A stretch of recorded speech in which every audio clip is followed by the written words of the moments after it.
নমস্কার বন্ধুরা, প্রতি বছর চৈত্র মাসের শেষ দিন যখন আসে আমরা ধুম করে পাঁচন রান্না করি।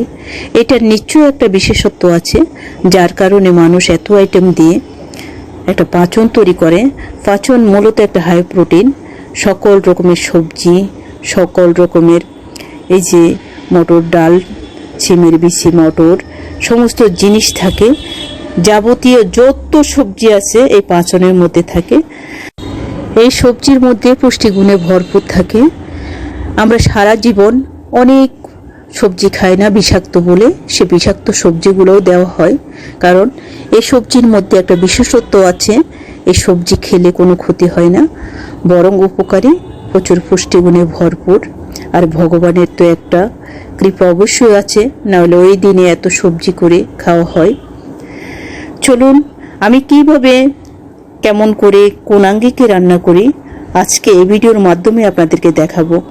আমি অর্চনা, আপনারা দেখছেন অর্চনার রান্নাঘর। আমি সমস্ত সবজিগুলোকে প্রথমে ধুয়ে পরিষ্কার করে কুটে নিলাম। তারপর একে একে ছোলা, মটর, চিমের বিচি ভেজে 1 ঘন্টা জলের মধ্যে ভিজিয়ে রাখলাম। নারকেল পুড়িয়ে নিলাম।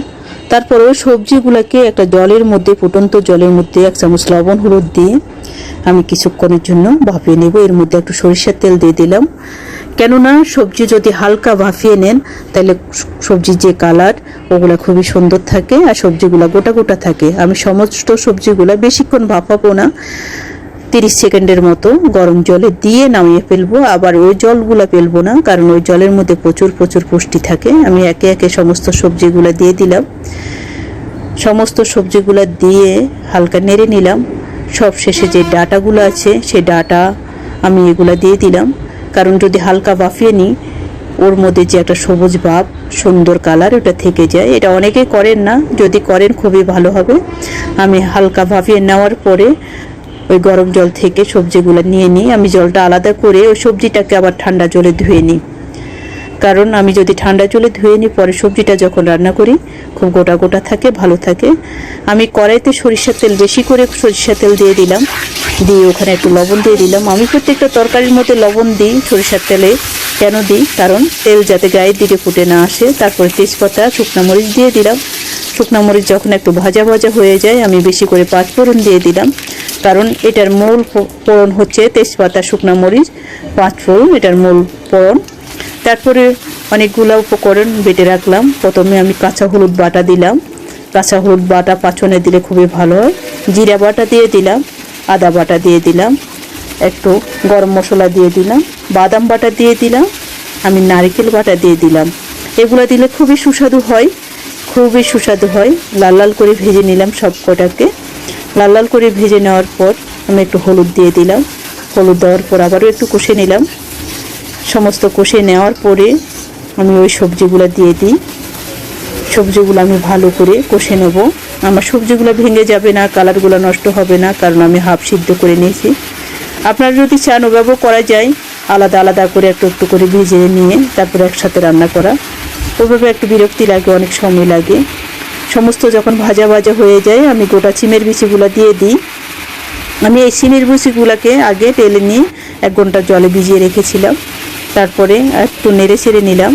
নেড়ে ছেড়ে নেওয়ার পরে আবারও আমি কুটা শাকগুলো দিয়ে দিলাম। এগুলো আমি ভাপাই নাই, কারণ শাক দেওয়ার সাথে সাথে এমনি মজে যায়। বিভিন্ন ডিজাইনের শাক আছে আমার এখানে। টোটাল উপকরণ প্রায় 200-র উপরে আইটেম আছে, প্রচুর পুষ্টিগুণে ভরপুর। তারপরে আমি মটর আর ছোলা বুট সেদ্ধ দিয়ে দিলাম। আমি আগে লবণ জল দিয়ে সেদ্ধ করে নিলাম, সেদ্ধ দিয়ে দিলাম। আবার একটু নেড়ে দিলাম। নাড়া হয়ে গেলে আবারও যখন ভালোভাবে নাড়া হয়ে যায়, ভাজা ভাজা হয়ে যায়, তখন উপর দিয়ে লবণ দিয়ে দিই। আমি সর্বপ্রথম ভাজার সময় লবণ দিলে আমার সবজিগুলো ভেঙে যাবে। আমি লবণ জলে সিদ্ধ করছিলাম, তাই হালকা লবণ দিলাম। এর মধ্যে আমি একটু জল দিয়ে দিলাম। জলগুলো আমার সবজি সিদ্ধ করা সেই গরম জল দিয়ে দিলাম। নারকেল কুচি করে ভেজে উপর দিয়ে দিলাম।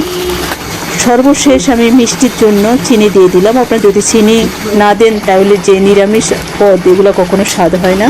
আমি দুধে ভিজিয়ে একটু দিয়ে দিলাম কর্নফ্লাওয়ার, যাতে গ্রেভিটা ঘন হয়ে আসে।